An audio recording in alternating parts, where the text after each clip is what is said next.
políticas de Estado para poder compreender a política criminal que está em vigência, que está em predominância em determinado sistema processual. Nesse contexto, evidenciando essa relação necessária que é preciso ter, nós podemos citar, por exemplo, o Rui Martins Cunha, professor português, que diz que o processo penal ele é o microcosmo do Estado de Direito, justamente por conta dessa relação circular, sistêmica, entre política de Estado e política criminal. Então, o professor Rui Martins Cunha ressalta bastante isso nas suas obras, que o processo penal ele é o espelho do Estado de Direito, assim como o Estado de Direito também é o espelho do processo penal. O que acontece em um reflete no outro.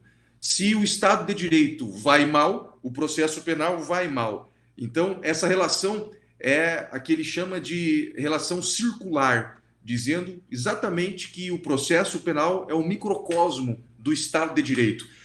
Dentro dessa mesma perspectiva de relação íntima entre Estado e processo, nós também podemos citar o jurista alemão James Goldmich, que também usava outra expressão. Ele dizia que o processo penal é o termômetro dos elementos autoritários e democráticos da constituição de um Estado.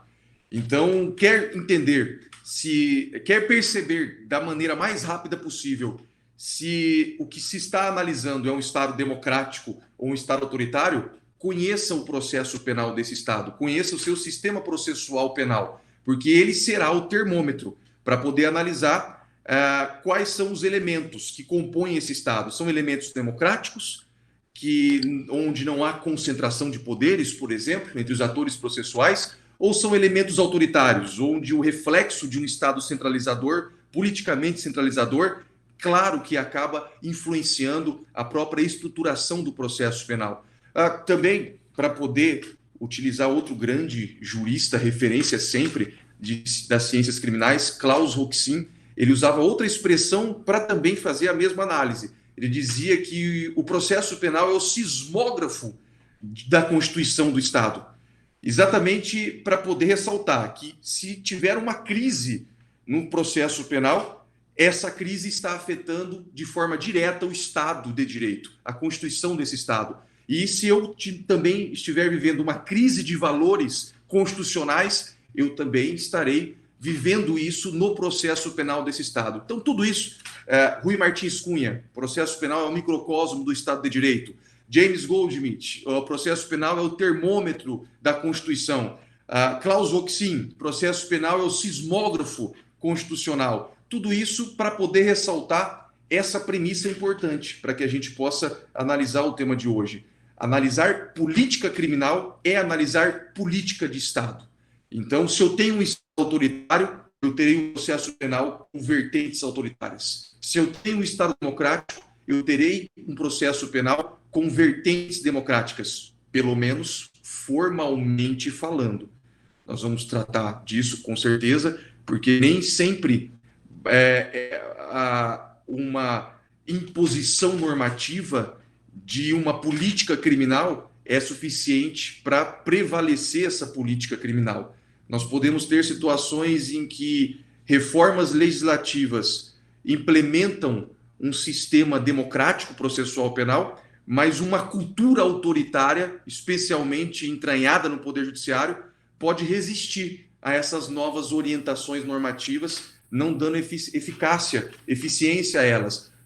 Bom, eu vou falar disso mais tarde, mas só para que não fique uma premissa muito abstrata, é só nós imaginarmos a nova redação do artigo 316 do Código de Processo Penal, que foi colocada pela Lei 13.964, onde coloca a obrigatoriedade da revisão da necessidade cautelar da prisão preventiva a cada 90 dias, sob pena da prisão ser considerada ilegal. E o que nós estamos vendo hoje no Judiciário, especialmente no Supremo Tribunal Federal, é uma forte resistência à eficácia deste artigo.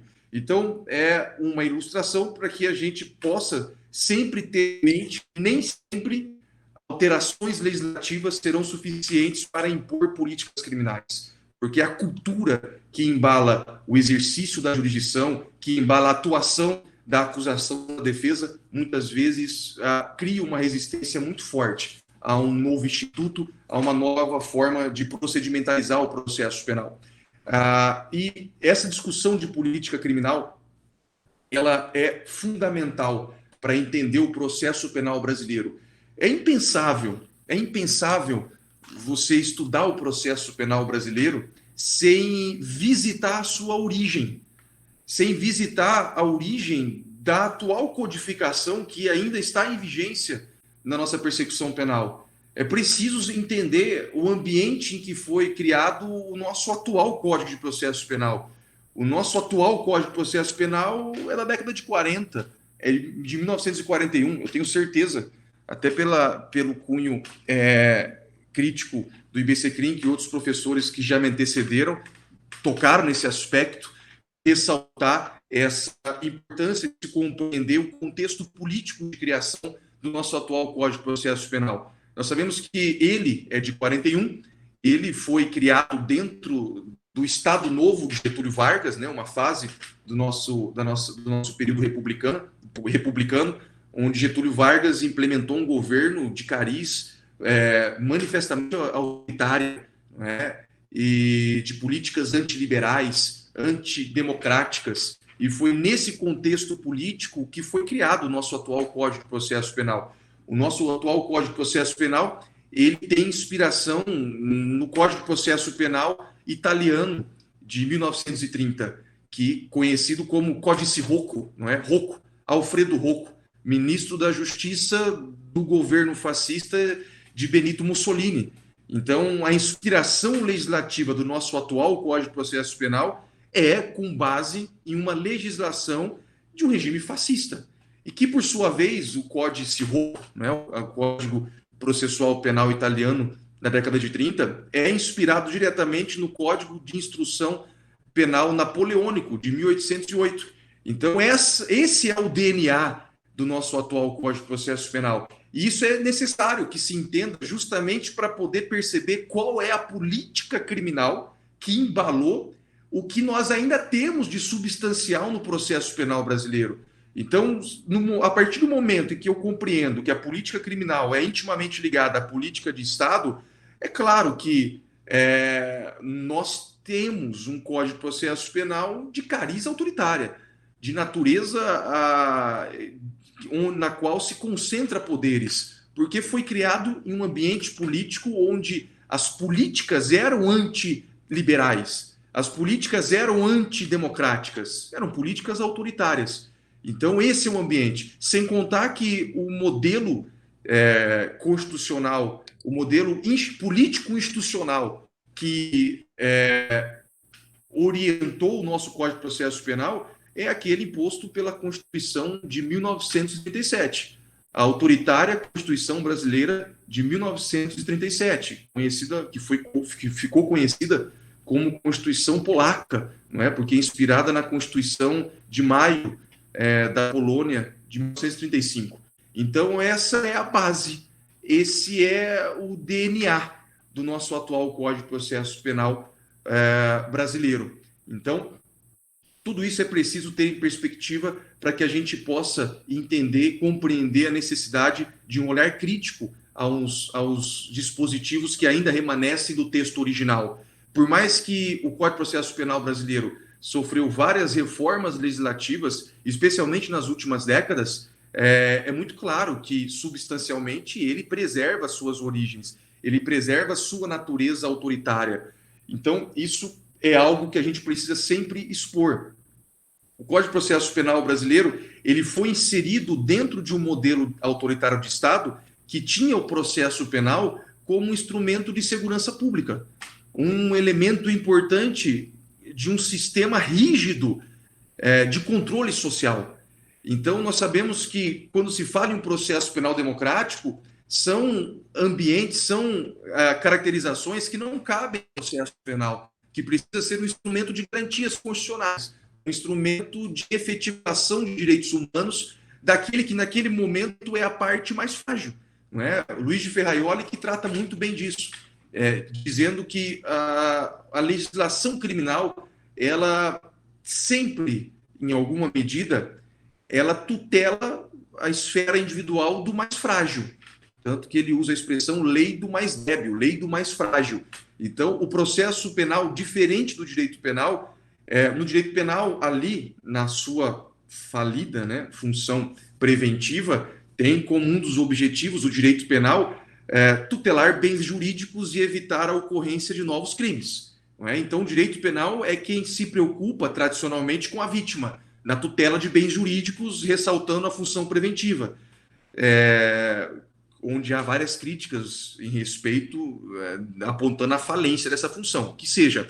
Mas e o processo penal? O processo penal não tem compromisso com a vítima, primordialmente falando, obviamente. Nós temos hoje institutos, especialmente em crimes que envolvem situações sociais que precisam ser equilibradas, que dão hoje uma atenção diferenciada à vítima. Mas, em regra, o processo penal ele se preocupa em tutelar o acusado, em tutelar o réu, garantir direitos fundamentais para que ele não seja um objeto do processo, mas para que ele seja uma das partes, um sujeito de direitos. E é esse contexto que nós não temos, originalmente falando, que embalou o nosso atual Código de Processo Penal. É muito importante perceber, utilizando como referência, claro, o nosso Código de Processo Penal, que políticas criminais autoritárias, elas irremediavelmente se aproximam e precisam, para funcionar, de um sistema processual penal inquisitivo. Então, quando se tem um processo penal embalado por políticas criminais autoritárias, antidemocráticas, antiliberais, certamente nós estaremos tratando de um processo penal majoritariamente, predominantemente inquisitivo e não acusatório. E por quê? Porque no momento em que eu tenho um Estado autoritário, vamos pegar o Estado Novo de Getúlio Vargas. O que caracteriza ali aquele Estado Novo de Getúlio Vargas como um Estado autoritário lá na década de 40? É justamente a alta concentração de poderes no chefe do Poder Executivo. Essa é a característica principal de um Estado autoritário. A concentração de poderes praticamente ilimitados no chefe de Estado.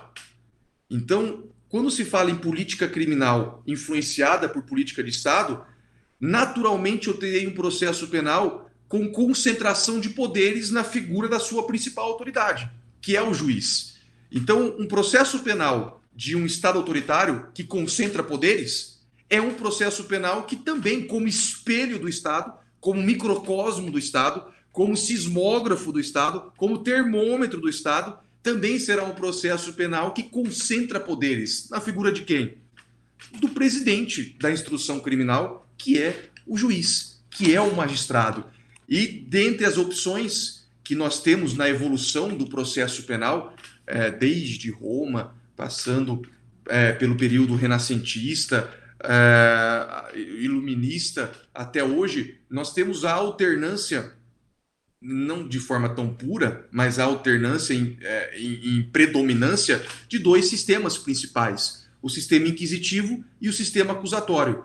É o sistema inquisitivo que se caracteriza pela concentração de poderes. É por isso que ele é o sistema próprio adotado por um Estado autoritário, por um processo penal de feições autoritárias, de políticas criminais autoritárias, antiliberais e antidemocráticas, justamente por essa necessidade de concentração de poderes. E nós sabemos que a principal característica de um sistema inquisitivo é a concentração de poderes na figura do julgador, especialmente a concentração de poderes de acusar e julgar. Nós temos um protagonismo judicial muito grande, e essa é uma característica original e que, em certa medida, permanece no nosso atual Código de Processo Penal. O protagonismo do juiz, especialmente na instrução criminal. O protagonismo do juiz na produção de provas de ofício, o protagonismo do juiz que participa da fase investigatória e também da fase judicial, e o mesmo juiz que participou da fase investigatória é o juiz que vai julgar a causa, o protagonismo do juiz que pode decretar prisões cautelares de ofício Essas são características originais do nosso atual Código de Processo Penal que, repito, em certa medida permanecem até hoje na atual redação, mesmo com as reformas processuais penais. Ora, hoje nós temos a impossibilidade de decretação de ofício de prisão preventiva também na fase judicial pelo juiz. E mesmo assim nós estamos assistindo discussões no Superior Tribunal de Justiça entre as suas duas turmas criminais, a quinta e a sexta, que não se harmonizam no sentido de entender ser possível ou não que o juiz converta prisões em flagrante em preventiva de ofício. Então, a quinta turma, hoje, de forma unânime, entende que o juiz não pode converter a prisão preventiva, a prisão em flagrante de ofício, sem provocação. E a sexta turma, majoritariamente, entende que é possível, porque a alteração mais recente do Código de Processo Penal não atinge a questão que é colocada no artigo 310. Então, é a discussão que se tem. Perceba que ainda é presente essa cultura inquisitiva que dá mais poderes do que necessário ao juiz no processo penal. Então, tudo isso explica a resistência que nós encontramos muitas vezes em normas processuais novas que pretendem se afastar da origem inquisitorial do nosso atual Código de Processo Penal. O protagonismo do juiz no processo penal brasileiro tem explicação na sua origem, que é uma origem que remete a um processo penal de políticas criminais inquisitoriais, políticas criminais que dão um protagonismo muito grande ao juiz durante o processo penal. E é interessante nós notarmos que no Brasil a longevidade do nosso atual Código de Processo Penal autoritário também foi muito beneficiada pelo período de ditadura militar que nós tivemos. Não é? Então, o nosso atual Código de Processo Penal começa em 41, com a sua base, com a sua política criminal repressiva, autoritária, inquisitorial, e permanece até hoje.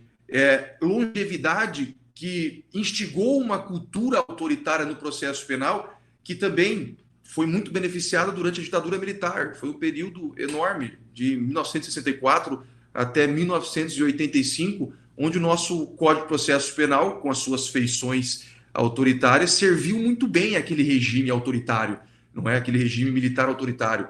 Então, isso também explica a história política brasileira, necessariamente vai influenciar, e influenciou muito no caso da longevidade do nosso atual Código de Processo Penal. Bom, a partir de 1988, esse é outro momento que nós temos que compreender para entender o sentido e os caminhos das atuais reformas no Código de Processo Penal. A partir de 1988, nós tivemos uma mudança radical na orientação político-institucional do nosso processo penal. Nós tivemos a Constituição progressista de feições explicitamente democráticas e liberais, que colocou um novo ambiente principiológico que precisou passar a orientar a conformação do processo penal.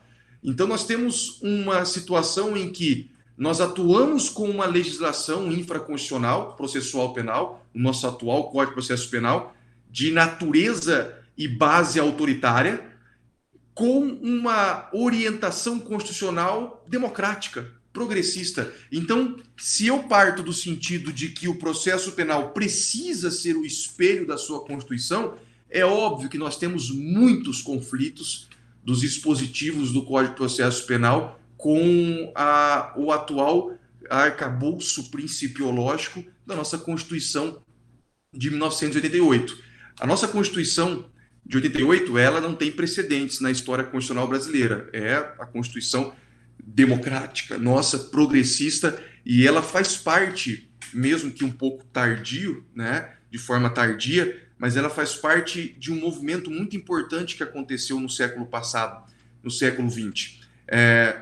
Durante o desenvolvimento do pensamento criminológico, né, nós passamos, por exemplo, por discursos científicos da escola positivista, discursos sociológicos das escolas funcionalistas, das teorias de reação social, e após um período de governos autoritários, nós tivemos um movimento que influenciou muito o pensamento criminológico, especialmente aquele que embalou o processo penal, no que diz respeito à internalização dos direitos humanos nas constituições democráticas. Então, nós notamos, a partir do meado do século passado, esse movimento de internalização de direitos fundamentais, de direitos humanos, nas constituições dos estados democráticos contemporâneos. Então, nós vamos ver isso onde? Por exemplo, nós vamos ver isso na atual Constituição italiana,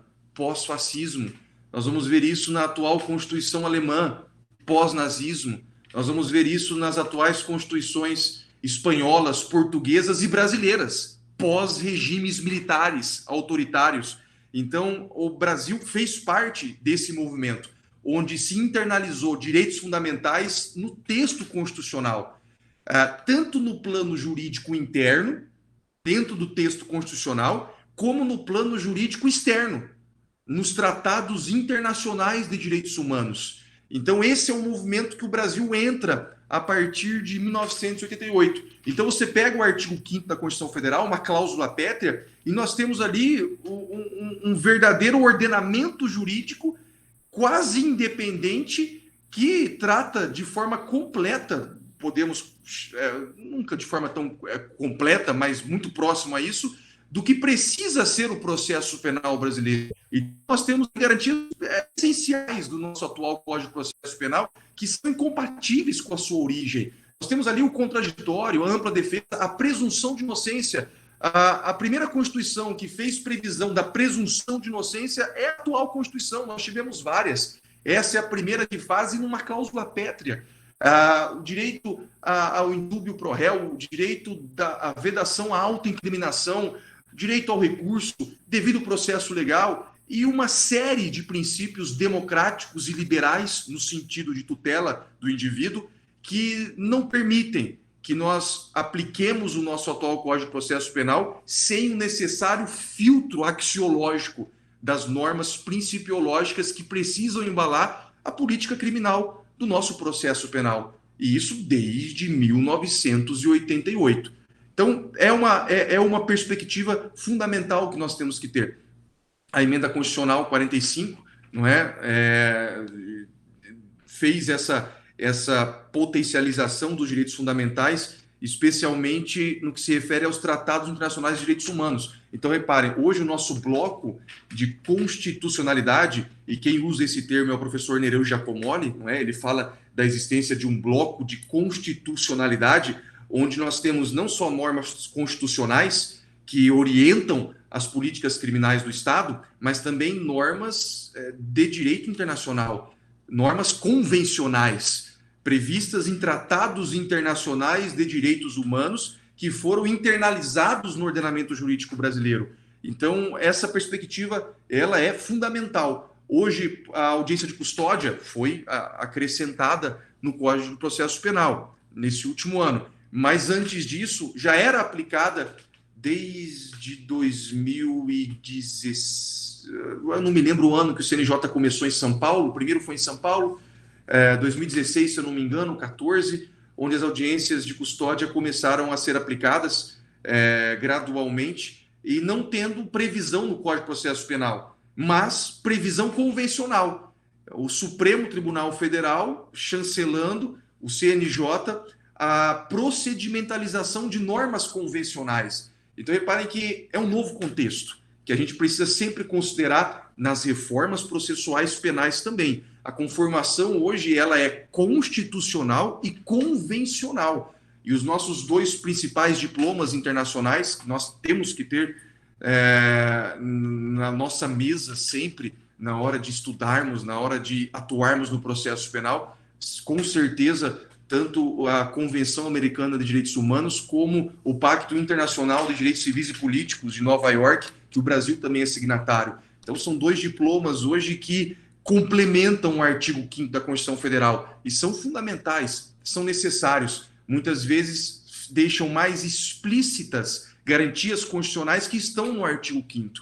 E, infelizmente, a cultura jurídica, a cultura judiciária hoje, ela nos mostra utilização dos tratados internacionais de direitos humanos no processo penal.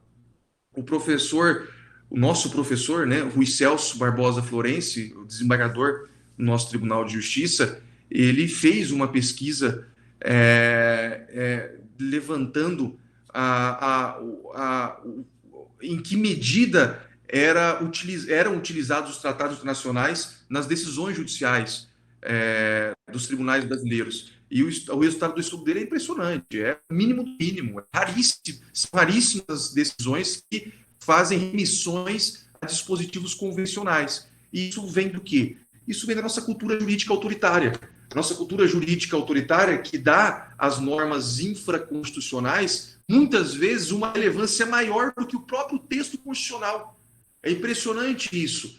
É uma situação em que não deveria ter dificuldade nenhuma para que fosse resolvida num conflito entre uma norma infraconstitucional e uma norma constitucional, nós temos muitas vezes que chegar no Supremo Tribunal Federal e mesmo assim com algumas divergências para poder tratar disso. A mais recente é a presunção de inocência. O Supremo Tribunal Federal que fantasticamente fez um giro interpretativo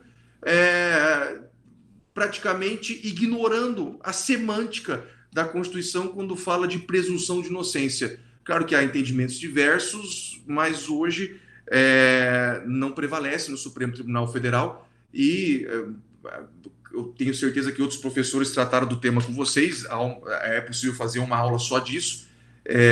Ali é um manifesto caso de cultura que resiste a essa potencialização de direitos fundamentais, especialmente quando alguns votos de alguns ministros do Supremo Tribunal Federal remetem à necessidade de se ouvir o clamor público, a opinião pública, para poder interpretar normas constitucionais, o que é algo absurdo quando nós estudamos teoria constitucional, teoria geral de direitos humanos, direitos fundamentais. Ora, esse movimento de internalização de direitos humanos nas constituições democráticas contemporâneas, especialmente em cláusulas pétreas, é justamente para evitar retrocessos. É justamente para evitar que maiorias de ocasião, em momentos de populismo, provoquem decisões judiciais, provoquem alterações legislativas descompassadas de princípios democráticos. Ora, esse movimento se justifica justamente porque governos autoritários ascenderam ao poder com aprovação pública, muitas vezes, justamente por momentos de crise social e política, onde o que nós chamamos de maiorias de ocasião embalaram mudanças radicais, dando poder ilimitado praticamente ao Estado, ao chefe de Estado. Então, essa é a razão de ser, uma das razões de ser de cláusulas pétreas, especialmente quando se coloca direitos e garantias fundamentais nelas. É justamente não permitir que elas sejam alteradas em momentos de crise social, em momentos onde a racionalidade democrática é substancialmente prejudicada. E são momentos em que políticas populistas florescem e acabam fazendo com que o pêndulo democrático, que o pêndulo da história saia do lado democrático e volte para o lado autoritário. Então, a cláusula pétrea, ela exatamente funciona para evitar retrocessos. E o nosso Supremo Tribunal Federal é o guardião disso, não é? É o órgão que tem que garantir o não retrocesso de direitos fundamentais conquistados e que fazem parte de uma sistemática onde o nosso Estado está inserido na evolução civilizatória. Não é? Bom, dentro desse contexto, para a gente poder chegar nas atuais reformas, essas premissas são importantes para a gente poder discutir alguns pontos, ressaltando mais uma vez que políticas autoritárias estatais, elas necessariamente se valem de sistemas processuais inquisitivos em razão dessa concentração de poderes que caracteriza o Estado e caracteriza o processo penal. Protagonismo judicial na concentração de poderes que o sistema inquisitivo proporciona.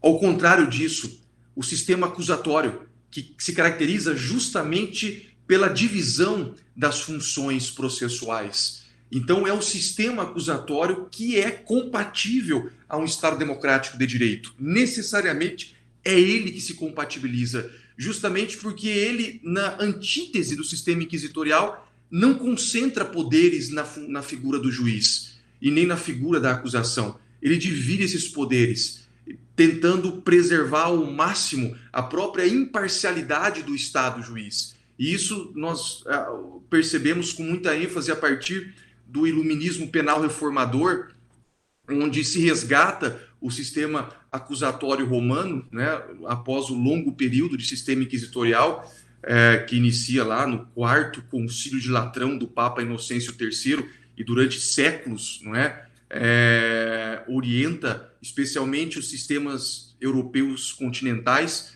a um sistema autoritário de concentração de poderes no processo, na figura do inquisidor. O sistema acusatório é o oposto disso, é a divisão de poderes, é a preservação da imparcialidade do juiz. O sistema acusatório necessariamente sobrevive só diante do contraditório, contraditório que é um princípio fundamental, essencial do nosso processo, previsto no artigo 5º da Constituição Federal. O sistema acusatório é dialética processual, é o contraditório processual, é o processo de partes. Não é um processo onde há o protagonismo do Estado juiz na sua condução. É o processo onde o Estado garante que as regras sejam respeitadas e não se contamina na função das partes processuais.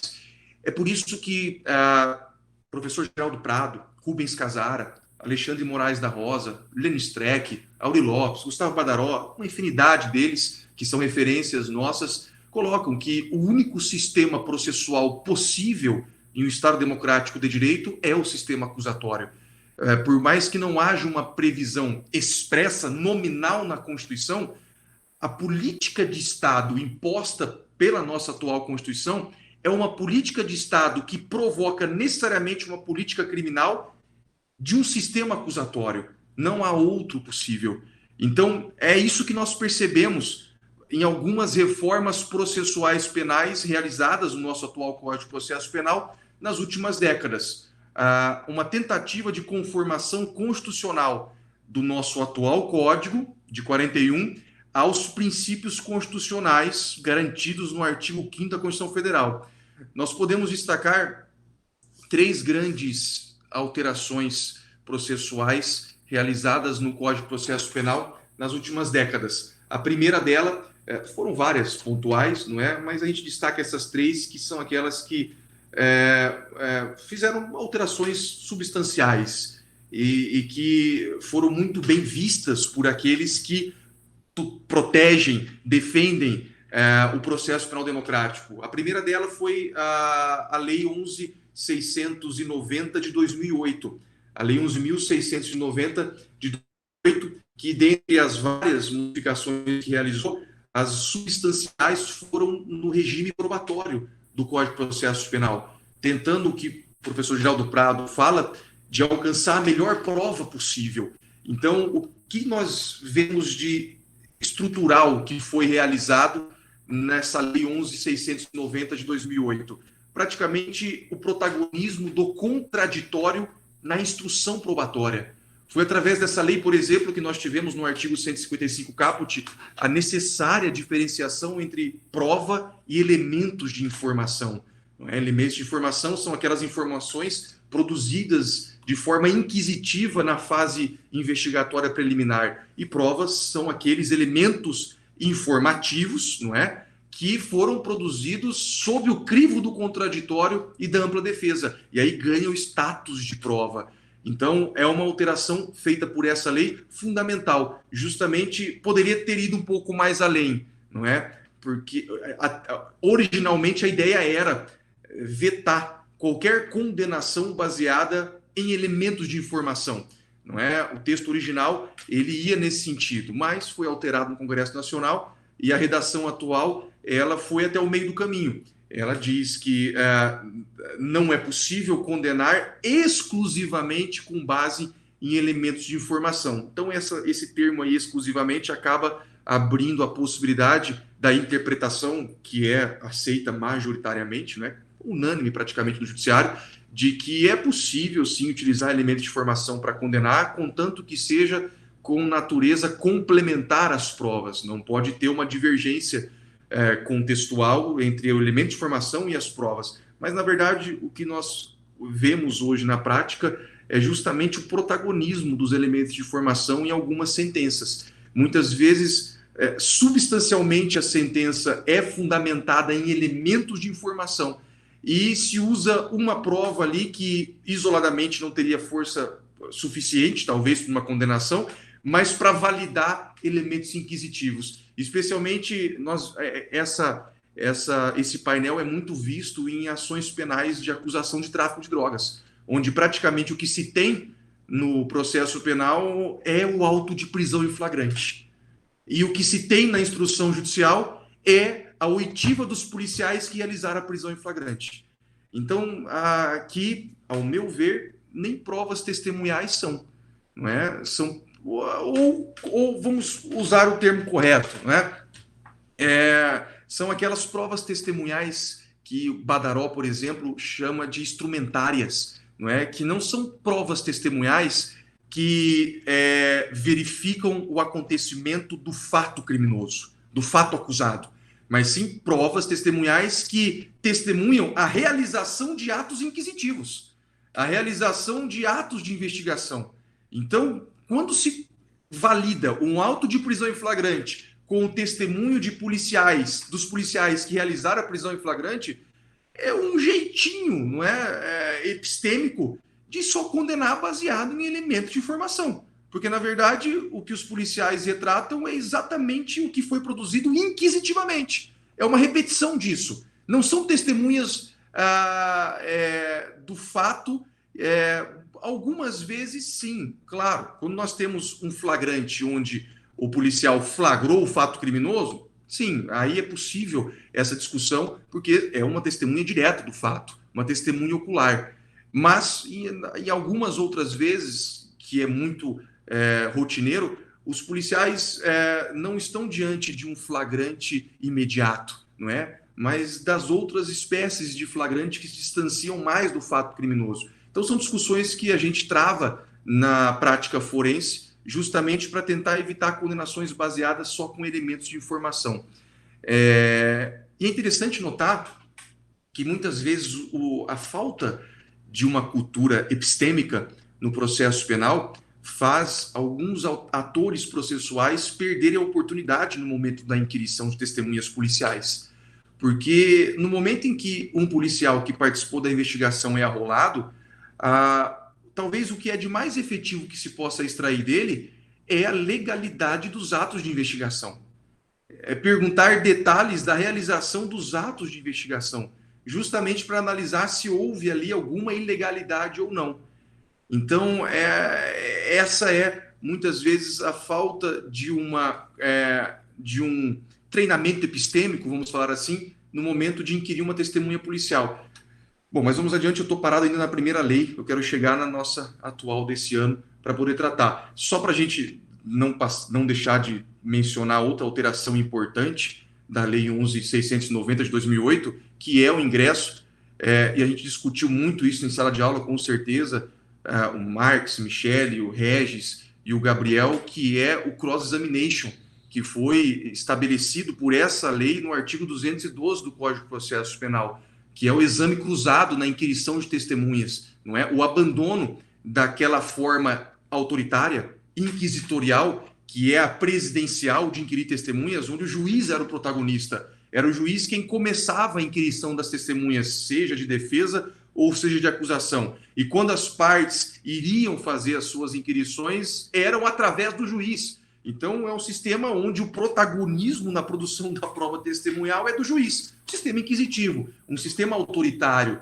de política criminal autoritário. Então, a lei, ela instituiu o exame cruzado, ou, na sua origem estadunidense, né, cross-examination, onde quem inicia a inquirição é a parte que arrolou a testemunha e depois a parte contrária, e de forma direta a testemunha, sem a intermediação do juiz, e ao final, se for necessário, o juiz faz perguntas complementares. Então perceba aqui que a cultura inquisitorial ainda ela permanece, não é? Porque o ideal era o juiz nem perguntar, para que ele não se contamine na produção de provas, mas deixou ali ainda uma oportunidade para complementação. Tá? E se o juiz souber, com uma cultura democrática, não é, com uma atuação nesse sentido, conduzir esse momento da instrução probatória, ele não vai precisar, talvez, inquirir a testemunha, sem precisar se contaminar. Essa é a importância de um processo penal com partes fortes, não é? Quanto mais qualificada for a acusação, quanto mais qualificada for a defesa, não sobra espaço para que o juiz faça complementações. Então, essa é uma característica que é estimulada por um sistema acusatório, processo penal das partes. Depois disso, nós temos a outra lei de 2011, a Lei 12.403, que produziu substanciais reformas no regime cautelar pessoal do Código de Processo Penal. Nas cautelares pessoais, essa lei, a 12.403 de 2011, que foi inspirada nas legislações portuguesas e italianas atuais, ela abandonou aquela dicotomia das cautelares pessoais, ou era prisão cautelar ou era liberdade provisória, agregando novas medidas cautelares no artigo 319, no artigo 320 também, onde há uma gradação das cautelares que precisa ser observada pelo magistrado no caso concreto, no caso da necessidade cautelar de alguma restrição pessoal a um investigado ou algum réu. Então, essa é a modificação substancial feita por essa lei 12.403 de 2011 no atual Código de Processo Penal, para que fosse observada a regra, não é, de que só se utiliza prisões cautelares quando estritamente necessário. Conferiu-se finalmente um caráter inequívoco de última ratio à prisão preventiva, à prisão temporária, com essa alteração de 2011, que até hoje há muita resistência na aplicação, não é?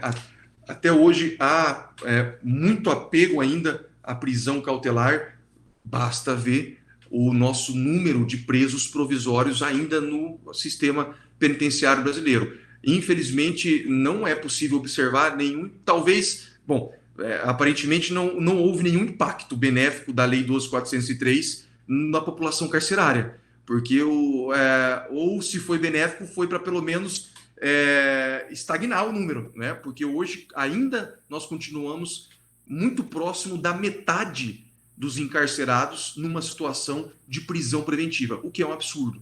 Não é uma população carcerária que se aproximará em pouco tempo nessa toada que vai, especialmente em razão da última alteração, do número de 1 milhão muito fácil. E aí nós temos, para fechar essa tríade das principais alterações no Código de Processo Penal das últimas décadas, além da Lei 11.690 de 2008, da 12.403 de 2011, a atual de 2019, a mais recente, melhor dizendo, a 13.964, originada do famigerado pacote anticrime, não é? O próprio nome já gerou muita discussão, porque a lei processual penal ela é necessariamente uma lei anticrime, né? Leis criminais são leis anticrimes, mesmo que elas tutelem direitos e garantias fundamentais, elas fazem parte desse contexto. Bom, aqui que é o nosso protagonismo hoje, dessas premissas que nós levamos. Mais uma premissa interessante para que a gente possa falar dessa lei. 13.964 de 2019. Alberto Binder, que infelizmente nos deixou recentemente, um dos maiores processualistas contemporâneos, argentino, Alberto Binder, um dos maiores estudiosos das reformas processuais penais na América Latina. Ele trabalhava com os conceitos de reforma e contra-reforma, e nós seguimos trabalhando com o legado que ele deixou, de reformas e contra-reformas. Ressaltando o seguinte, quando se tem alterações legislativas em um plano jurídico, essas alterações, se são para conformar um modelo antigo a um modelo atual, a um modelo contemporâneo, que tem que estar baseado no modelo constitucional atual de um Estado democrático de direito, são alterações que produzem reformas. As reformas são necessariamente alterações que alteram o estado quo ante daquela legislação alterada. Então, por exemplo, essas duas últimas leis que promoveram reformas substanciais no nosso atual Código de Processo Penal brasileiro, que eu citei, a 11.690 de 2008 e a 12.403 de 2011, elas substancialmente promoveram reformas no nosso atual Código de Processo Penal, porque tiveram manifestamente a intenção sistêmica de fazer uma conformação constitucional da nossa atual legislação, trazendo contraditório na produção de provas, trazendo modelo acusatório na adoção das medidas cautelares pessoais, privilegiando princípios constitucionais. Então, essas duas últimas leis protagonizaram reformas no nosso atual Código de Processo Penal. Agora, Binder menciona que muitas vezes uma lei nova que altera uma legislação processual penal, ela não tem uma natureza de reforma, mas uma natureza de contra-reforma, porque ela vem justamente como reação a movimentos de reforma para poder alterar um regime jurídico anterior. Então, vamos colocar dentro do contexto que nós estamos analisando. Contexto processual penal brasileiro. Está claro que o nosso processo penal brasileiro ele tem a sua base autoritária. Ele é de natureza predominantemente inquisitiva. E há uma longa tradição inquisitiva nele em razão da sua experiência política no último século. Então, o modelo que se quer superar com a nossa atual Constituição de 88 é certamente um modelo inquisitorial, fazendo uma conformação ao nosso modelo para o único modelo possível dentro de um Estado democrático de direito, que é o modelo acusatório. Então, leis processuais penais que reformam o Código de Processo Penal para aproximá-lo da Constituição Federal e abandonar a sua matriz autoritária são leis reformistas. Agora, leis que atuam em contrário a isso, tentando ainda fazer permanecer a estrutura antiga inquisitorial, são leis de natureza contra-reformistas. Porque Binder diz que a cultura autoritária, a cultura inquisitorial, ela reage aos movimentos reformistas de abertura democrática. Então, há toda uma estrutura de poder que não quer desapegar, que não quer abandonar o Estado. Há toda uma cultura, por exemplo, no Poder Judiciário, na figura de alguns juízes, também nos atores processuais, na figura de alguns defensores, de alguns promotores, de não abandonar as práticas antigas inquisitoriais. Um defensor, uma defensora, quando, por exemplo, não intervém numa audiência fazendo questões de ordem para que o julgador obedeça, por exemplo, a lei na adoção do cross-examination, é um defensor, uma defensora que naquele momento está atuando em favor da cultura inquisitorial. Da mesma forma, a parte da acusação, que também permite que um magistrado, por exemplo, não cumpra o que está no artigo 212 e não faça uma questão de ordem pedindo para que o magistrado efetive o 212. Então, não é uma... A cultura inquisitorial não influencia apenas a figura do juiz, que é a figura de quem ele tem o poder no processo, mas também a figura dos atores processuais, na sua passividade, muitas vezes. E esses movimentos contra-reformistas, eles estão visivelmente presentes na origem do pacote anticrime, no projeto original dele.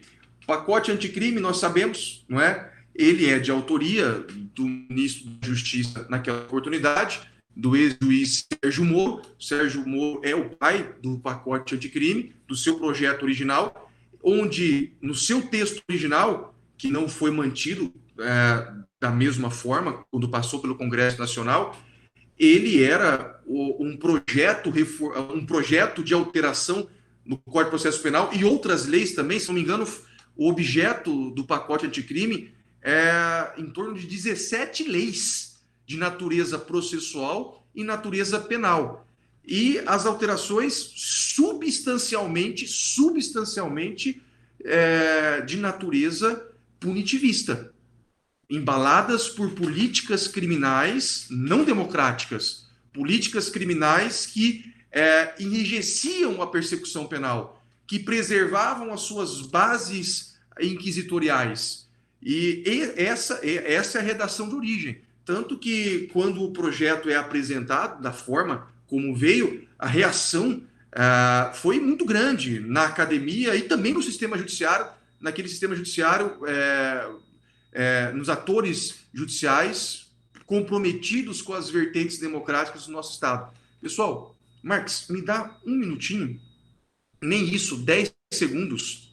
Deixa eu aqui cancelar o som, porque tocou o alarme do escritório. Esqueceram de avisar que eu vou ficar até tarde aqui, só um pouquinho.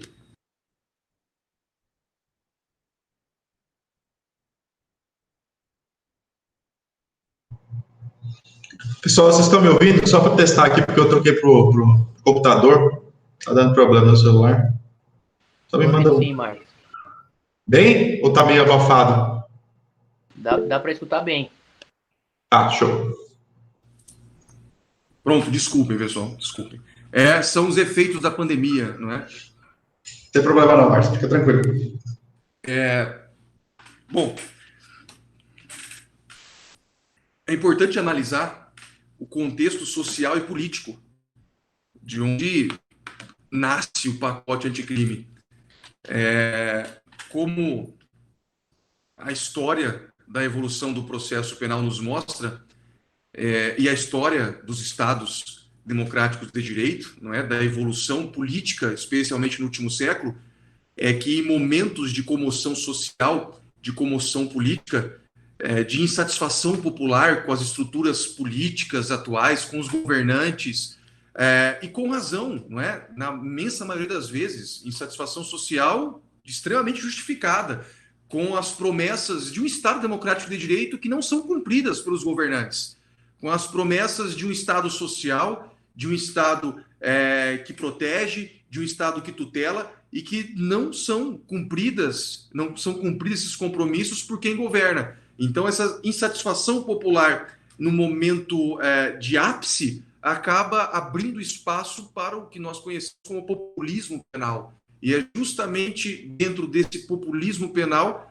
que leis de ocasião acabam surgindo para aproveitar o cheque em branco que muitas vezes é dado pela sociedade, influenciada por uma comoção, acreditando novamente se utiliza a estrutura criminal como um remédio que cura qualquer malefício social, não é? Se uma coisa a evolução civilizatória nos mostra é que o sistema criminal é sempre vendido nesses momentos como o remédio milagroso, porque infelizmente existe uma cultura social autoritária de entender que é o rigor do Estado, é a repressão do Estado que vai ser a solução para momentos de comoção social e de insatisfação política. E aí, qual que é a última ratio onde isso é atingido? É justamente o processo penal, o direito penal. É esse o contexto que me parece muito claro, onde o pacote anticrime surge com forte apelo social, com um forte apelo midiático. Aliás, o nome não é à toa, não é? Pacote anticrime é um nome que vende o remédio de que é a solução para o crime, não é? Agora sim nós temos uma lei anticrime. É um nome que subliminarmente está botando em xeque tudo que já existe ali de legislação. É um nome que vende essa ideia milagrosa de que irá apresentar a solução dos problemas que acabam acarretando na insatisfação popular e política. É esse ambiente, não é? E que nós podemos ver de forma muito clara que se agrava, né, a partir do último impeachment que nós tivemos da presidente Dilma, onde a insatisfação popular dentro daquela, eu não digo que é o impeachment que causou isso, não é? É uma das consequências daquele momento que se vivia social e político no Brasil, onde o ápice, nem sei se nós chegamos, quero acreditar que sim, que nós já estamos voltando para uma normalidade democrática, quero acreditar, mas infelizmente não é o que nós sentimos muitas vezes. Mas é isso que proporciona o pacote anticrime, e que é vendido pelo Sérgio Moro, mediaticamente, como aquilo que vai acabar com a corrupção, aquilo que vai acabar com o crime organizado. É vendido como algo nesse sentido, não é? Eu até me lembro que a primeira entrevista coletiva que o Sérgio Moro fez para falar do pacote, né, quando ele entregou o projeto pronto no Congresso Nacional, uma das coisas que marcou, não é? E todos que se dedicam ao estudo das ciências criminais se sentiram atingidos, era de que aquele não era um projeto para agradar professor de direito penal, não é?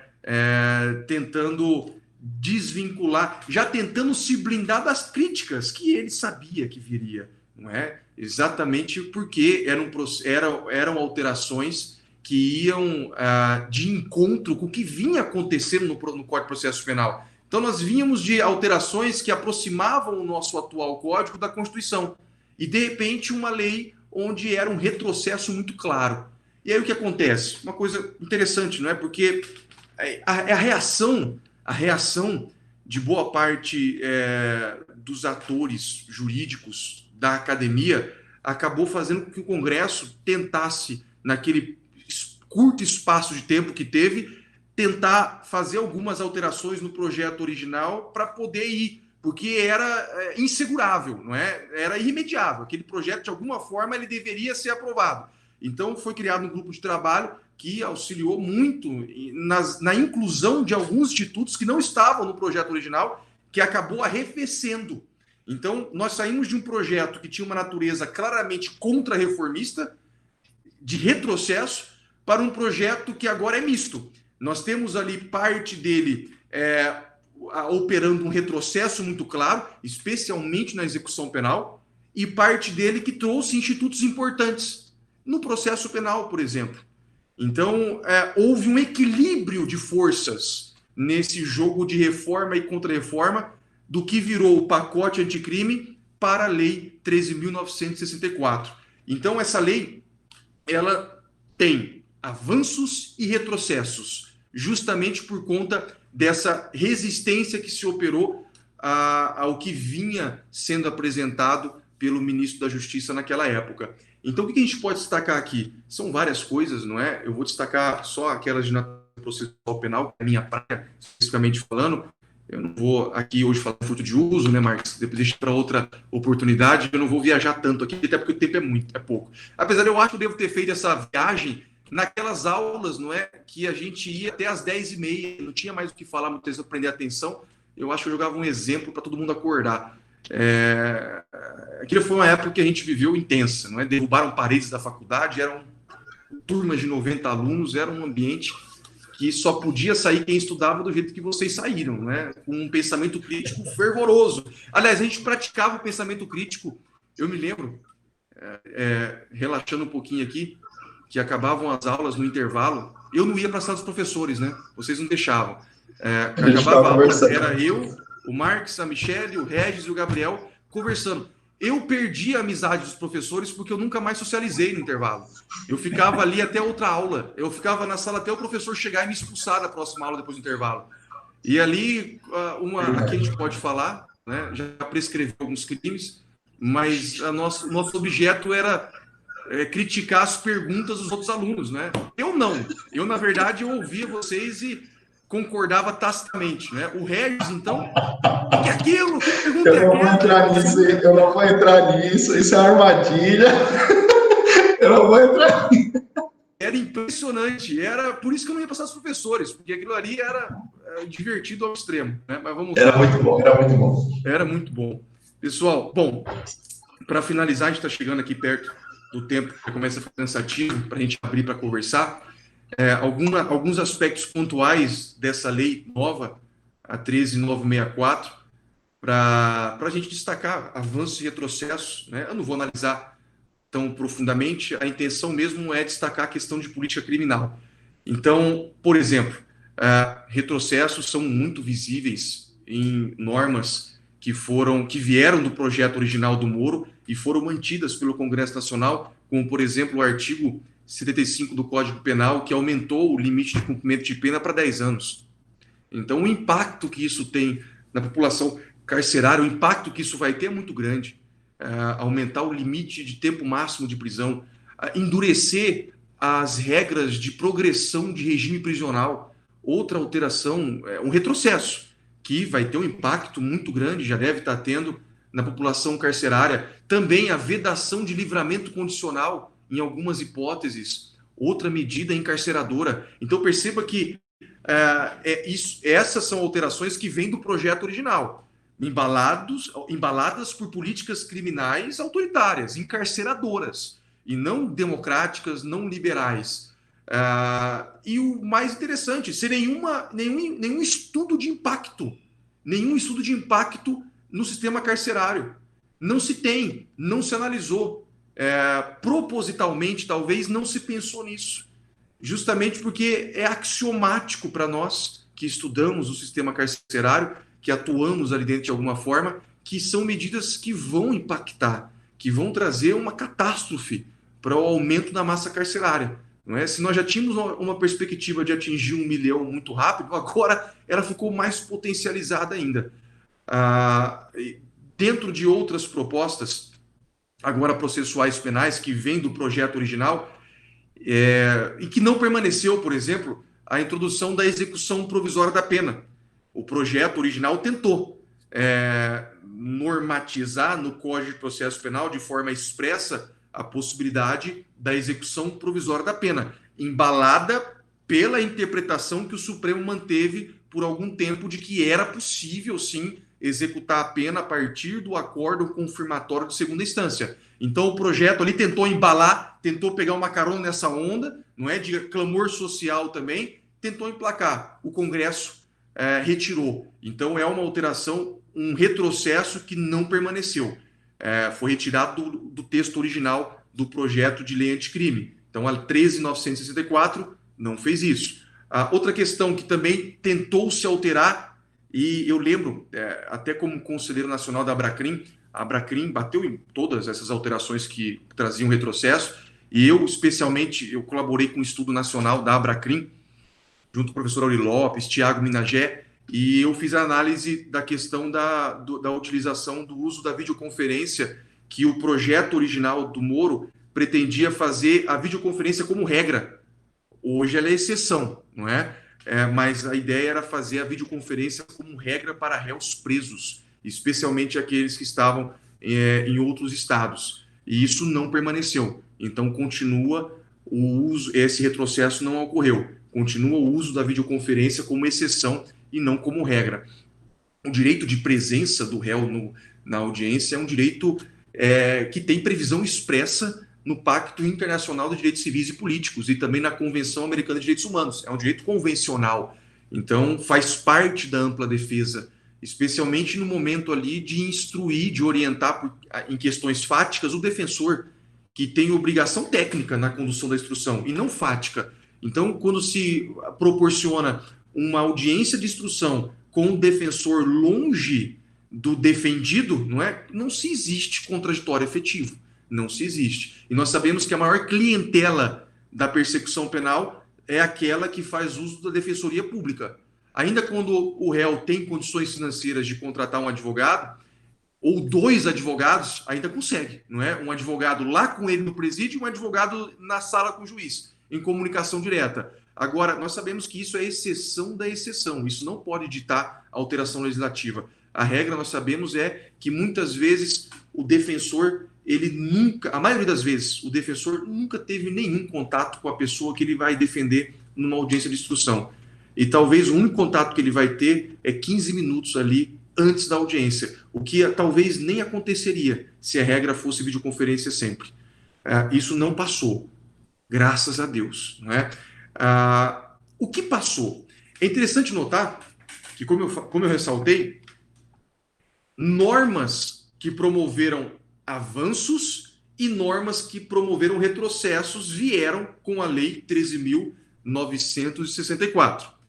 As normas que promoveram retrocesso, não é? O aumento da pena, do cumprimento de pena em mais de 10 anos, essas foram aclamadas pela mídia e também, com certeza, deve ter uma aprovação social muito grande, se fizer uma pesquisa, justamente em razão desse populismo penal que atinge a estrutura social em momentos de crises como nós estamos vivendo ainda, política e social. Agora, as normas que promoveram avanços e que não estavam no projeto original, que foram incluídas no Congresso Nacional, essas normas estão sofrendo uma resistência no Poder Judiciário muito grande, para que nós percebamos que movimentos contra-reformistas, não é, que tentam manter as coisas como estão e não promover alterações necessárias, especialmente aquelas para aproximar o Código da Constituição, esses movimentos não são materializados apenas em projetos de lei para reformar a lei, mas também no comportamento dos atores judiciais. Vamos dar um exemplo. Juiz de garantias. A Lei 13.964 incluiu um grande avanço no processo penal brasileiro, uma coisa que demorou demais para acontecer, que é a previsão do juiz de garantias. Não veio no texto original do Sérgio Moro. Pelo contrário, o Sérgio Moro fez campanha contra para que isso não fosse incluído no texto do projeto dele e que fosse vetado pela presidência. Não é? A presidência sofreu uma pressão muito grande e não vetou. O juiz de garantias está previsto lá a partir do artigo 3º, letra C do Código de Processo Penal. O que aconteceu? A lei institui, finalmente, esse grande instituto jurídico, processual, que é embalado por políticas criminais democráticas, dialéticas do sistema acusatório.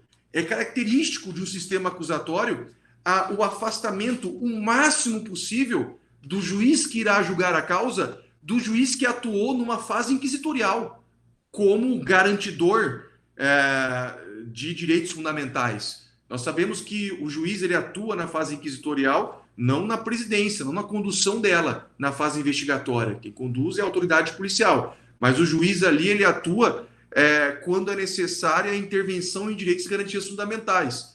Ou seja, num pedido de prisão preventiva, numa prova cautelar de interceptação telefônica, como são atos de investigação que precisam interferir em direitos e garantias fundamentais, um dos fundamentos necessários de um sistema democrático é de que intervenções em direitos fundamentais devem ser feitas por um juiz de forma escrita e fundamentada. É assim que o juiz atua na fase investigatória.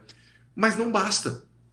O juiz que atua na fase investigatória, ele, mesmo que inconscientemente, ele se contaminou muito com informações produzidas de forma inquisitiva. E o juiz de garantias vem justamente para isso, para poder dividir essa atuação. Então, o juiz que vai atuar fazendo controle de direitos fundamentais na fase investigatória, ele só vai atuar até o recebimento da peça acusatória. Agora, a peça acusatória recebida, a denúncia recebida, a queixa-crime, se for o caso, passa a atuar um outro juiz, que não teve contato com aquelas informações inquisitivas. Um juiz que vai presenciar a produção de provas forjadas sob o contraditório, de provas mesmo, não de elementos de informação. Essa é a finalidade, que é própria do sistema acusatório. Está lá, todo mundo comemorando, um grande avanço. O que acontece no Supremo Tribunal Federal? Ministro Luiz Fux, atual presidente, num pedido cautelar, em 3 ações declaratórias de inconstitucionalidade, suspende a eficácia dos dispositivos do Código de Processo Penal que fizeram a previsão do juiz de garantias. Então, percebam, quando se tem uma norma de avanço, a cultura inquisitorial presente no Supremo Tribunal Federal, materializada na atuação do ministro Luiz Fux, barra a eficácia dela. E nós temos uma norma hoje importantíssima, suspensa por tempo indeterminado. Um dos fundamentos da decisão cautelar do ministro Luiz Fux é que não foi feito uma previsão do impacto orçamentário que isso geraria no Poder Judiciário. Ora, ninguém teve essa preocupação nas normas que aumentaram a pena em 10 anos, o limite de cumprimento, e que enrijeceram a progressão do regime prisional. Porque são normas que também terão um impacto financeiro no Estado, porque a população carcerária vai aumentar. Então, reparem, a norma que trouxe um retrocesso, como tem um apelo popular muito grande, um apelo midiático muito grande, ela não foi de nenhuma forma suspensa ou contestada no judiciário. Agora, a norma que traz um grande avanço, por um motivo que poderia suspender aquela, é suspensa. Então, é um sinal de que movimentos contra-reformistas, às vezes, estão na própria atuação judiciária. Outro exemplo, a não efetividade, eu comentei no começo, do artigo 316 do Código de Processo Penal. Ora, o processo penal brasileiro adota a prisão preventiva por prazo indeterminado. Nós não temos a previsão de um prazo de duração da prisão preventiva, que acaba se tornando a regra no processo, onde alguém permanece cautelarmente encarcerado, talvez até o trânsito em julgado, talvez até o trânsito em julgado de uma sentença absolutória. Não o trânsito em julgado, não é? Mas até o último recurso acusatório possível. Ou até talvez ganhar do Estado uma pena menos rigorosa do que a própria medida cautelar. Então, quantos réus são condenados ao final do processo a um regime semiaberto ou a regime aberto e passaram o processo inteiro no regime fechado, que é o próprio da prisão preventiva, que é a segregação total de liberdade. A intenção do artigo 316, que não vem do projeto original, não veio do Sérgio Moro, esse foi incluído no Congresso Nacional pelo grupo de trabalho. A intenção do artigo 316 é tentar dar uma racionalidade na duração da prisão preventiva, determinando que os órgãos jurisdicionais revisem a cada 90 dias a necessidade cautelar da última ratio da prisão preventiva. Ora, se a prisão preventiva, por sua própria natureza cautelar, é temporária e ela precisa sempre estar fundamentada em motivos contemporâneos, atuais, porque ela não é definitiva, é razoável que se exija uma reanálise a cada 90 dias. E mesmo assim nós estamos vendo a resistência no Poder Judiciário da aplicação desse artigo, porque o artigo diz que caso isso não seja feito, a prisão se torna ilegal. Ou seja, a prisão não tem que ser nem revogada, ela tem que ser relaxada, porque ela é uma prisão ilegal. O Supremo Tribunal Federal agora está nessa discussão, exatamente porque um preso que causou um grande clamor público numa decisão do ministro Marco Aurélio, aplicando o texto da norma, gerou comoção social e hoje se está botando em xeque a efetividade da letra da lei. Então, reparem mais uma vez, uma norma que tenta racionalizar a duração da prisão preventiva, mais uma vez tendo a sua eficácia prejudicada na prática forense. E, pessoal, a gente que atua, sabe, muitos juízes estão conseguindo adotar uma rotina de revisão a cada 90 dias. É só se organizar. Sempre é a mesma coisa. Quando as audiências de custódia começaram a ser discutidas, o argumento era o mesmo. Não tem estrutura para isso, não há possibilidade. A estrutura ela tem que ser arrumada, ela tem que ser providenciada pelo Estado. E ela vai ser providenciada. Da mesma forma agora. Muitos juízes já se estruturaram. Já há uma rotina de trabalho onde as prisões são revisadas a cada 90 dias. Então, me parece que é mais uma vez uma falta de efetividade embalada por um clamor público, que não compreende a importância da norma, e um poder judiciário que acaba se quedando ao interesse público e deixando de lado o sentido teleológico da norma processual penal. Pessoal, para fechar, para a gente começar as discussões, eu preciso entrar nesse avanço aqui, pelo menos só mencionar a existência dele. Não é? Esse é um avanço que veio pela Lei 13.964, que não veio do projeto original, foi incluído no Congresso Nacional, que é a regulamentação da cadeia de custódia.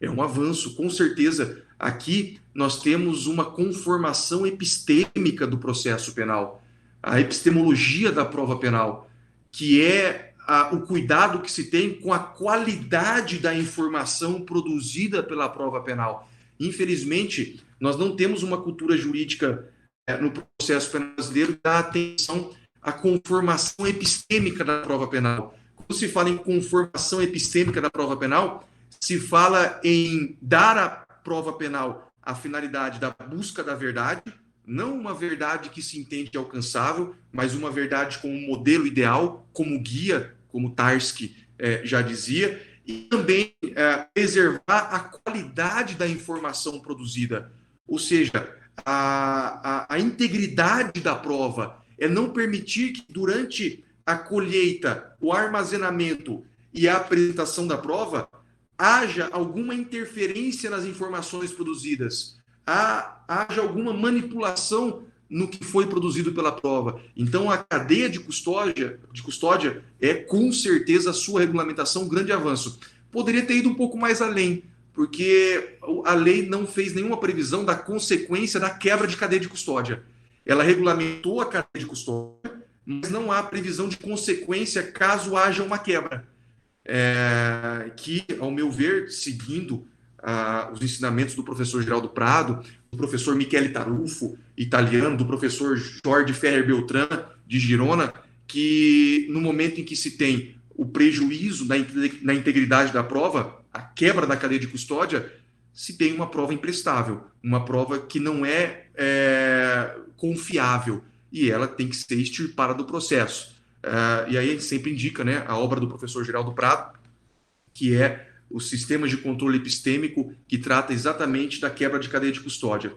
E por fim, pessoal, fecho aqui para a gente abrir para o debate, a previsão do acordo de não persecução penal, né, que veio do texto original do projeto e que hoje está sendo aplicado, que é a possibilidade de um acordo entre acusação e defesa antes do recebimento da denúncia. Tem as suas condições, não é? Por exemplo, não pode ser um crime com violência e grave ameaça, a pena mínima tem que ser inferior a 4 anos. Preenchida algumas condições previstas na lei, é possível um acordo entre acusação e defesa no cumprimento de algumas condições, que são penas alternativas, e que, caso sejam cumpridas, a denúncia não é oferecida e há a extinção da punibilidade. Um instituto que também é característico do sistema acusatório negocial, né, a origem estadunidense, onde a prática jurídica lá é muito dependente do plea bargain, dos acordos entre acusação e defesa, e praticamente o sistema já é viciado em torno disso, e hoje não aguentaria se pelo menos 50% dos casos criminais fossem para instrução. O sistema estadunidense hoje é um sistema que praticamente resolve as coisas no acordo 95% das vezes. Apenas 5%, em média, é que vai para a instrução. Imagine se de um dia para a noite 50% vai. Há estudos lá que mostram que o sistema hoje não comportaria. É um dos malefícios que pode acontecer com um sistema desse num ordenamento como o nosso. Mas isso é matéria para outras discussões. Eu vou encerrar por aqui, porque eu já atingi o tempo, e fico aberto para que a gente possa conversar de forma mais à vontade. Mas fique à vontade. Ótimo. Com a batuta.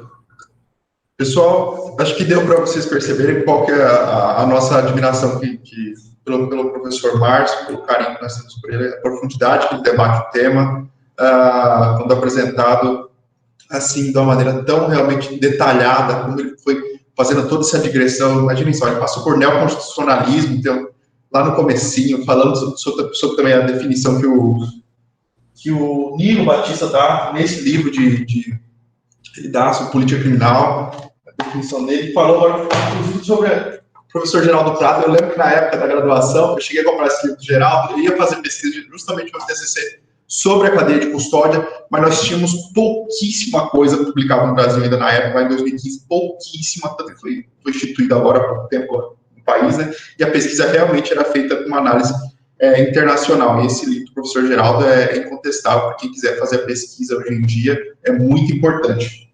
Bom, dito isso, como a pergunta é dos alunos, de vocês, pessoal, por gentileza, comecem, vamos dar início, quem tiver pergunta para o professor Márcio.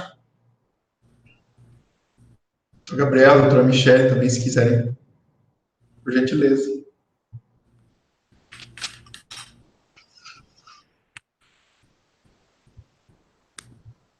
Fala, se quiserem abrir o microfone ou se não escrever, também não tem problema, pessoal.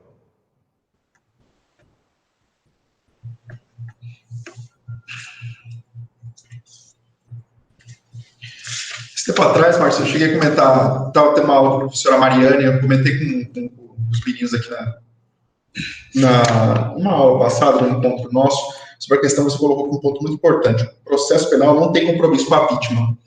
Essa é uma grande discussão que a gente mantém até hoje em dia, que muitas vezes, justamente em virtude do populismo penal, assim como você citou no final, ele acaba tendo essa reviravolta para o nosso sistema, né?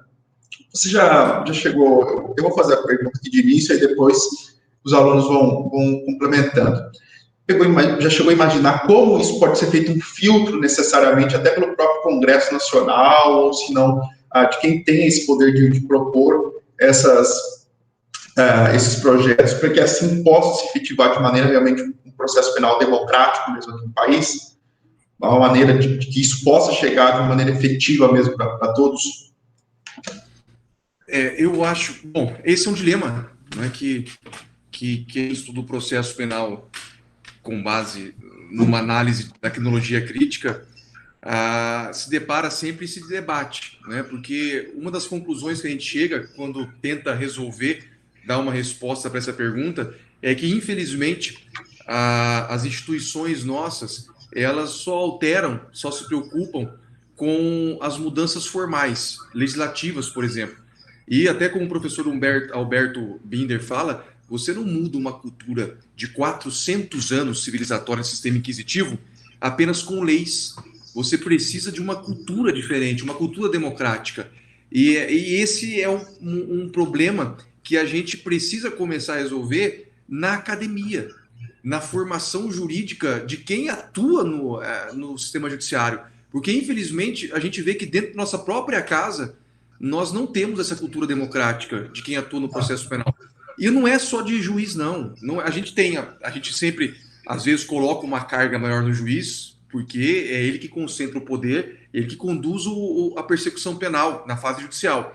Mas é como eu disse durante a explanação, também contribui para essa cultura inquisitorial o defensor, a defensora, o órgão, o membro da promotoria, que não se insurge numa instrução, que não faz uma questão de ordem, ou que acaba provocando o juiz que ele continue sobre uma atuação ignorando um princípio democrático, um princípio acusatório. Então, o que a gente precisa, acho, começar a pensar é o que vocês estão fazendo aqui. É isso aqui. É levar para a graduação, então, para tentar equilibrar, muitas vezes, até a falta de tempo que o professor tem. Eu passei muito por isso, vocês sabem, eu reclamava muito com vocês, para vocês isso. Eu tinha pouco tempo. Eu queria falar muita coisa na graduação. Eu queria aprofundar muita coisa na graduação, no tempo que eu tinha de aula. Não dava, senão não fechava ementa.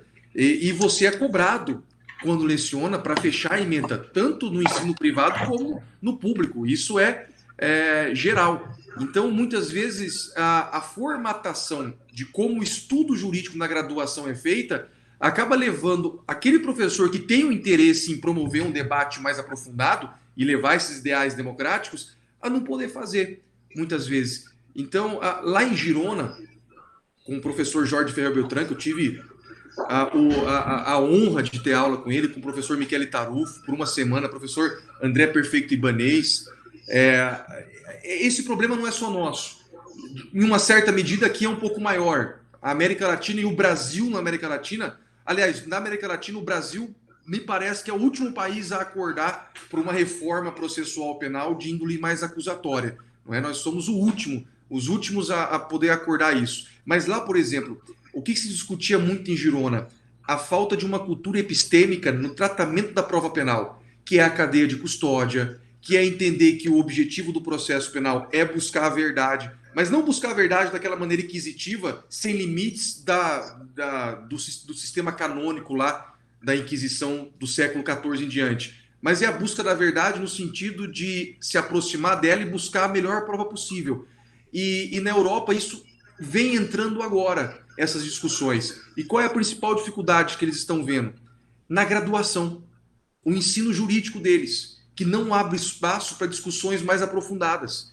E qual que é o impacto disso? Juízes, advogadas, promotores, promotoras, que não sabem se comportar de forma acusatória e democrática e epistêmica na instrução do processo.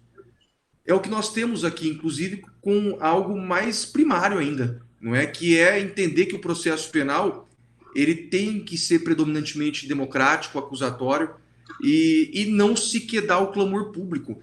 O problema é que quem tem que também trazer o exemplo de cima não vem colaborando muito, não é? O Supremo Tribunal Federal, por exemplo, quando tentou e por um bom tempo manteve a possibilidade da execução provisória da pena, nós víamos ali votos fundamentados na necessidade de se ouvir o clamor público, ignorando o próprio texto constitucional. Então, a gente vive um momento muito delicado. A nossa geração está vivendo isso, um momento de desafio. Agora, como Ferraioli diz, como Bobbio principalmente diz, a democracia ela é resistência. Democracia não é um momento permanente. A democracia ela vive constantemente sendo atacada, porque é do instinto do poder tentar tomá-lo sempre. E também é instinto social, em momentos de crise, achar que é o excesso de poder que vai resolver o problema. Então a democracia, o status normal dela é sofrer os ataques que nós estamos sofrendo agora. Agora, se ela é saudável ou não, a gente analisa justamente na capacidade dela de resistência. E a nossa vem sofrendo bastante, não é? Bastante. Nesses últimos anos aí não tá fácil, hein? Cada dia é uma luta, né? A gente torce para que a gente esteja passando pelo pior agora, né? Porque se o pior está vindo ainda, imagina, se um projeto desse passou... está por vir, meu Deus do céu. Não quero nem imaginar o que está para vir aí. Mas o regime porque a gente percebe que tem dois projetos importantes no Congresso, né? O projeto do novo Código de Processo Penal e o projeto do Código Penal. Até 2011, 2015, 2014, a academia, vocês sabem disso, o IBCCRIM, o IBRASP, a ABRACRIM, que não é tanto uma instituição acadêmica, né?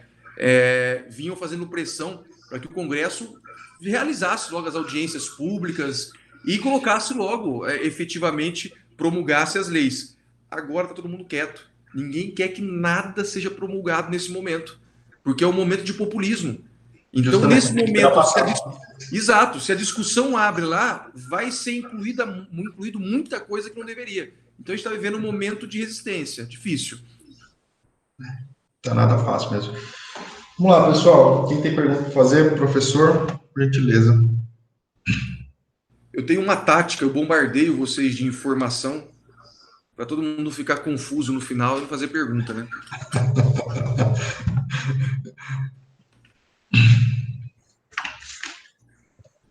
Bom, boa noite a todos, já que ninguém se pronuncia, lá vou eu. Boa noite. Bom, professor, apesar de eu ter feito a explanação com, abre aspas, foco no pacote anticrime, eu trago uma inquietude, até por onde eu faço estágio, eu não concordo com isso, com relação à Lei 11.690, principalmente no artigo 155, como o senhor muito bem explanou, não poder se fundamentar exclusivamente na parte preliminar, no inquérito policial. O que acontece? Qual que é a minha principal inquietude? No tráfico de drogas, como o senhor bem contou, isso acontece, bem dizer, 99% dos casos. O primeiro e o segundo condutor, que eram os policiais, que na realidade, às vezes, nem são testemunhas oculares, seguem juízo, somente repetem o que foi dito em fase extrajudicial.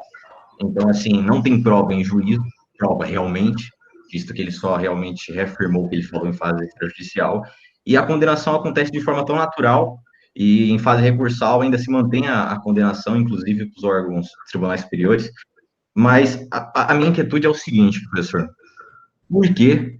Por que se mantém ainda tão valorado? Claro que tem a situação da idoneidade do policial, mas por que tem tanto valor ainda na atual conjuntura da sociedade, o depoimento do policial para se condenar? Não só no tráfico de drogas, mas em outras situações que, assim, é utilizado unicamente o depoimento do policial em juízo, aliado a uma confissão extrajudicial, que pode ser retirada pelo método Reid, que o pessoal acaba induzindo o acusado, pouco a pouco, aí se confessando algo que às vezes nem aconteceu mesmo. Mas é isso, professor. Por que hoje é tão valorado ainda o depoimento policial, que na realidade ele só repete o que foi dito extrajudicialmente, e isso é bastante para confirmar uma combinação. Eu fui muito longe.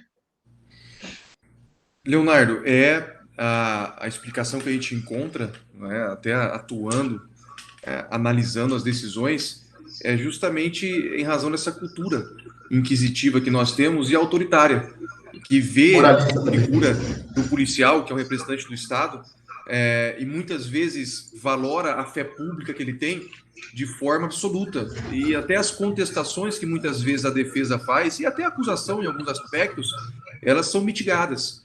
Então, é ainda uma cultura inquisitiva que valora muito a atuação policial inquisitiva. E na ausência de provas sobre o contraditório, tenta-se de qualquer forma legitimar aquele elemento inquisitorial. Isso há uma provocação nesse sentido, justamente pela falta de cultura democrática. Eu vou até mais longe, Leonardo. A gente discute muito essa questão do inquérito policial, né? Quando as testemunhas que são arroladas pela acusação, e só são elas, são só aqueles dois policiais que atuaram como condutor e testemunha. E como você disse, às vezes são testemunhas instrumentárias, né? Eles não são testemunhas diretas do fato. São testemunhas que receberam até a pessoa, às vezes, presa ou chegaram depois e conduziram a delegacia. E quando chega em juízo, o depoimento é praticamente uma repetição do que foi produzido lá na lavratura do auto flagrante. Mas tem situações ainda mais delicadas. Eu vou citar um exemplo para vocês. Situações em que não há prisão em flagrante, então você afasta ainda mais a possibilidade de sustentar que o policial é testemunha de algum fato criminoso. Não. Então, situações em que não há prisão em flagrante, e policiais que participaram dos atos de investigação são arrolados como testemunha para serem ouvidos na fase judicial, e aí eles testemunham não o fato criminoso, porque eles não são testemunhas do fato criminoso, especialmente quando não há prisão em flagrante. Mas testemunham, por exemplo, um suposto interrogatório do investigado, do réu. Testemunham, por exemplo, supostas declarações do réu quando foi pego numa diligência policial, numa busca e apreensão, por exemplo. E qual que é a situação? Nós temos algumas situações, infelizmente não são poucas, de que na fase investigatória, quando ouvido o réu, ele ficou em silêncio. E aí na fase judicial, quando ouvido, ou ele ficou em silêncio de novo, ou ele deu a sua versão que contraria a hipótese acusatória. Só que daí o policial testemunha em juízo o que ele supostamente ouviu o réu dizer numa diligência de busca e apreensão. E aí ele diz o seguinte: olha, ele me disse isso, eu ouvi isso dele. Ali, no momento, ele disse isso, isso e isso. E aí, na sentença, o juiz utiliza esse testemunho como prova, dizendo que é uma prova, porque foi produzida sob contraditório, uma prova testemunhal. Quando, na verdade, aqui nós temos a famosa figura da testemunha, aqui não é nem da que ouviu dizer, né? É aquela que supostamente interrogou o réu numa situação informal, porque isso é interrogatório. E interrogatório informal é ilegal. Interrogatório tem requisitos, inclusive, para ser observados pelo delegado, pela autoridade policial. E nós temos algumas decisões condenatórias usando esse depoimento policial como prova, produzida sob contraditório. O que explica isso? Uma cultura inquisitiva, uma cultura autoritária que ainda dá um valor maior contra o réu para um depoimento policial, mesmo que ele seja indireto, ou mesmo que ele contrarie outra prova que esteja ali. Então, é um desafio. A gente tem muito isso no processo. A única explicação é essa cultura que ainda está entranhada e vai ser um pouco trabalhoso para a gente afastar. O que a gente sempre espera, não é que aqueles que hoje estão formando a sua qualificação jurídica, aqueles que já se formaram na qualificação jurídica, mas estão estudando mais, se atualizando, mudem essa cultura. É por isso que eu falei, esse grupo de estudo aqui, eu tenho certeza que está colaborando muito com isso, até porque eu vi quem foram os professores que deram as últimas aulas, vai fechar com o professor Maurício Ditti, e são referências de um processo penal democrático, são referências de um sistema processual penal constitucional. Então, é dessa forma que a gente começa a tentar mudar isso, não tem outro jeito.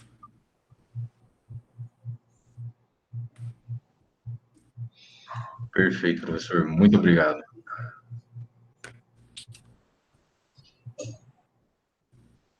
Vamos lá, pessoal. Quem mais?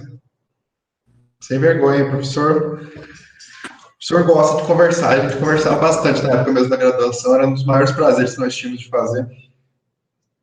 Aquela época, verdade. não, doutor Gabriel tá ouvindo aí, tá só em silêncio, ó. Não deu para te ouvir que tá... Não, às vezes dá saudade daquela época. Era muito bom. Passa muito rápido o tempo, né? Passa. Vamos lá, meninos. Deixa eu ver alguém. Ninguém mais?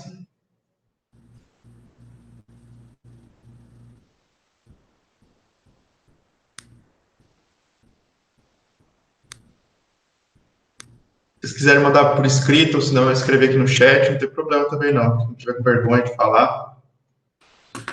E eu estou à disposição sempre, pessoal. E-mail, o Marcos. Inclusive, siga o Instagram do professor Márcio, inclusive.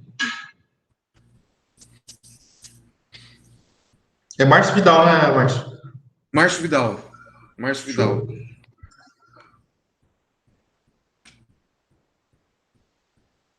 É isso. Vidal com W. Vidal com W, isso mesmo. Então é isso. Vou finalizar, vou fazer o seguinte. Vou manter aqui. Eu vou agradecer ao professor Márcio e vamos continuar só o pessoal da coordenação aqui, os alunos, porque a gente possa conversar sobre os artigos. Eu quero tirar algumas dúvidas com eles para ver se está tudo certinho. E manter assim. Márcio, poxa vida, muitíssimo obrigado por você estar aqui conosco hoje.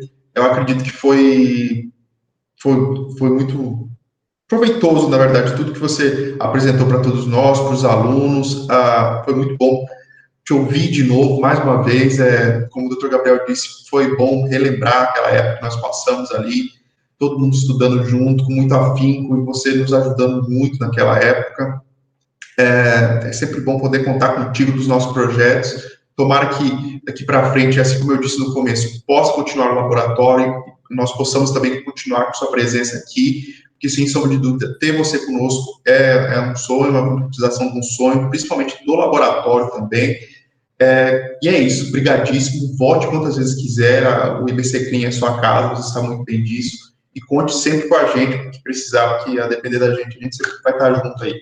A gente está na trincheira, realmente junto aí na advocacia, somos colegas hoje em dia, e estamos aqui no laboratório agora para tentar ao máximo difundir as ciências criminais de maneira efetiva aqui no Estado, que tanto fazia falta aqui, e tomara que o laboratório, o grupo de estudos também possa realizar e efetivar esse sonho que a gente teve lá naquela época, e hoje a gente está aqui podendo fazer isso, viu? Obrigadíssimo. Se quiser falar, doutor Gabriel, doutora Michele também, despedir do professor. Não, só gostaria de agradecer, professor, foi um privilégio voltar a ter uma aula do senhor, fazia muitos anos já, e agradecer a participação do senhor, tá bom? Um grande abraço. Também gostaria de agradecer a sua presença, a aula sempre excelente e proveitosa. Muito obrigada. Bom, quero agradecer de novo o convite pelo Marx, a presença do Gabriel, da Michele, que eu sei que com certeza são a outra ponta do iceberg nesse apoio que vocês estão dando para o IBC Clean aqui. Eu tenho certeza que o Regis de longe também, eu tenho certeza que vocês nunca se separaram, né? E que continuem sempre, porque é um grupo, além da amizade que vocês têm, muito forte de estudo e de pessoas que querem, de alguma forma, colaborar com quem também quer estudar as ciências criminais. Então, parabenizo novamente, eu fico muito satisfeito de que isso está acontecendo e que hoje pessoas como vocês tentam propagar em maior número essa necessidade da gente estudar. A gente só vai conseguir melhorar alguma coisa se a gente se qualificar, se nós estudarmos, e nós sabemos que aqui não é só uma preocupação teórica, e é uma preocupação prática. E o que nós discutimos aqui são questões que, se as coisas estão como estão, culturalmente falando, no sistema judicial, é justamente por esse divórcio equivocado que é feito entre academia e prática forense.